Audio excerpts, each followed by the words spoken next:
আসসালামু আলাইকুম রহমতুল্লাহ। যে যেখানে আছেন, দেশে অথবা দেশের বাইরে, আশা করি ভালো আছেন। আমি মির্জা তারিকুল ইসলাম আছি আপনাদের সাথে আরেকটা নতুন নিউজে। ভিউয়ার্স, প্রতিনিয়তই আমরা নির্বাচন সংক্রান্ত নিউজগুলো আপনাদের সামনে উপস্থাপনের চেষ্টা করি। সেটা হোক জাতীয় নির্বাচন, হোক স্থানীয় সরকারের নির্বাচন। তবে আমরা মানুষের মনের কথা শোনার চেষ্টা করি, আমরা বোঝার চেষ্টা করি এবং তার উপলব্ধি থেকেই আমরা সেই নিউজগুলো অত্যন্ত জনপ্রিয় এবং বাংলাদেশের স্বনামধন্য অথবা বিদেশি কোনো গণমাধ্যম তাদের থেকে তথ্য উদ্ধৃতি নিয়ে সেই নিউজের উপর ভিত্তি করেই আমরা নিউজগুলো উপস্থাপনের চেষ্টা করি। ভিউয়ার্স, আপনারা যারা এই মুহূর্তে সাথে আছেন সবাইকে বলছি, আপনি যদি এই চ্যানেলে নতুন হয়ে থাকেন, চ্যানেলটিকে সাবস্ক্রাইব করে বেল বাটনটি অন করে দিয়ে আমাদের সাথে থাকবেন সম্পূর্ণ নিউজটিতে। আজকে স্থানীয় সরকারের অত্যন্ত গুরুত্বপূর্ণ একটা পরিবর্তন আসছে, এই বিষয়ের উপরে আমাদের আজকের নিউজটি। আমরা এখন আপনাদের নিয়ে যাচ্ছি সেই নিউজটিতে। দেখি নিউজটিতে কী লিখেছে। ভিউয়ার্স, স্থানীয় সরকার অধ্যাদেশ খসড়া চূড়ান্ত অনুমোদন।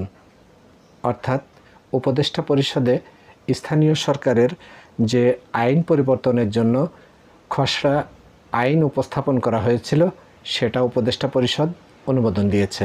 চলুন দেখি ভেতরে কি লিখেছে। স্থানীয় সরকারের দ্বিতীয় সংশোধন অধ্যাদেশ 2025 এর খসড়া নীতিগত চূড়ান্ত অনুমোদন দিয়েছে উপদেষ্টা পরিষদ।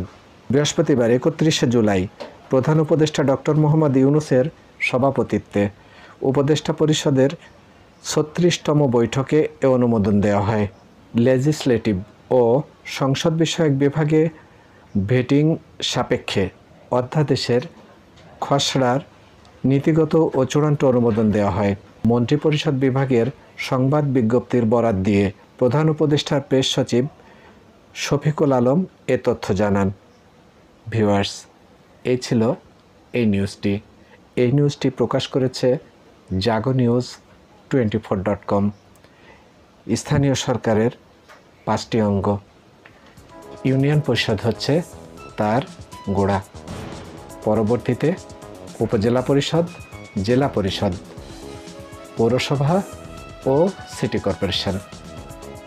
এই 5টা অঙ্গ নিয়েই স্থানীয় সরকারের যে আইন 2025, এটা সংশোধনের প্রস্তাবকে উপদেষ্টা পরিষদ অনুমোদন দিয়েছে। ভিউয়ার্স, আপনারা ভালো থাকবেন। দেশে এবং দেশের বাইরে যেখানে থাকেন না কেন, নির্বাচন সংক্রান্ত নিউজগুলো পেলেই আমরা আপনাদের সামনে তুলে আনব। সাথে থাকবেন চ্যানেলটির, আমাদের সাথে থাকবেন নির্বাচন সংক্রান্ত নিউজ পেতে। দেশে অথবা বিদেশে যেখান থেকেই এই চ্যানেল দেখেন না কেন, আমরা আশা করি আপনারা আমাদের সাথে থাকবেন প্রতিনিয়তই তথ্যবহুল নির্বাচন সংক্রান্ত নিউজ পেতে।